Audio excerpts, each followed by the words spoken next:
As early as 1923, David Sarnoff, now president of the Radio Corporation of America, recognized the possibility of developing a television system.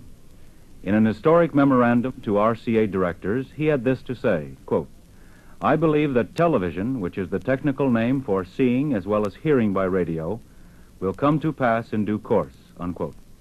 16 years have passed since that visionary report.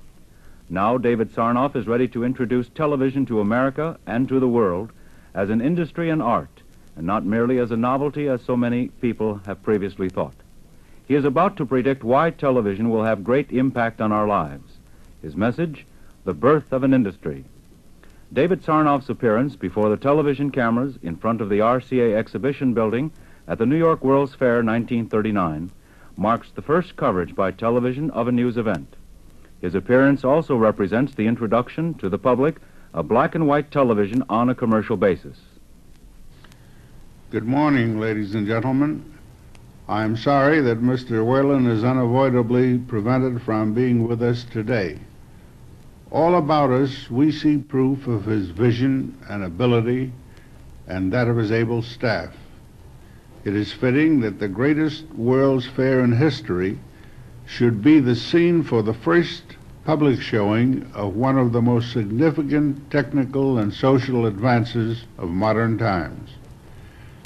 When one views the wonderful social and industrial developments embodied in the exhibits at the New York World's Fair, he has reason to be proud of the ingenuity of his fellow men. All about us here today, in scores of great buildings, are exhibits which testify to the unwillingness of man to remain satisfied with the marvels of our present civilization. They prove his ability to bring to practical use and service today and tomorrow the dreams of past generations. This RCA exhibit building, which we are dedicating here, houses only a small part of all the scientific advances displayed on these grounds. But the services to mankind shown here represent one of the outstanding advances that has been made in this century to overcome limitations imposed by nature and to bring the peoples of the world into closer contact. Today, we are on the eve of launching a new industry based on imagination, on scientific research and accomplishment. We are now ready to fulfill the promise made to the public last October when, after years of research, laboratory experiments, and tests in the field costing millions of dollars, the Radio Corporation of America announced that television program service and commercial television receivers would be made available to the public with the opening of the New York World's Fair. 10 days from now, this will be an accomplished fact. The long years of patient experimenting and ingenious invention which the scientists of the RCA research laboratories have put into television development have been crowned with success. I salute their accomplishments and those of other scientists, both here and abroad, whose efforts have contributed to the progress of this new art. On April 30th, the National Broadcasting Company will begin the first regular public television program service in the history of our country, and television receiving sets will be in the hands of merchants in the New York area for public purchase. A new art and a new industry, which eventually will provide entertainment and information for millions, and new employment for large numbers of men and women, is here. There is something tremendously inspiring to all of us in the RCA family in launching a new service whose purpose is constructive into a world where destruction is rampant. We have all been impressed of late by the ease with which things can be destroyed, compared with the skill and the labor that go into their making.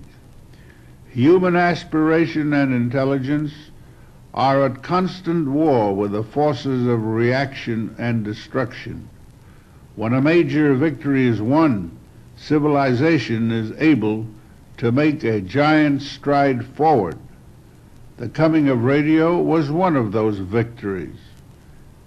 After ages in which nature had maintained the barriers of time and distance between men and nations, radio eliminated them and enabled man to send a whisper around the earth. And now we add radio sight to sound. It is with a feeling of humbleness that I come to this moment of announcing the birth in this country of a new art so important in its implications that it is bound to affect all society.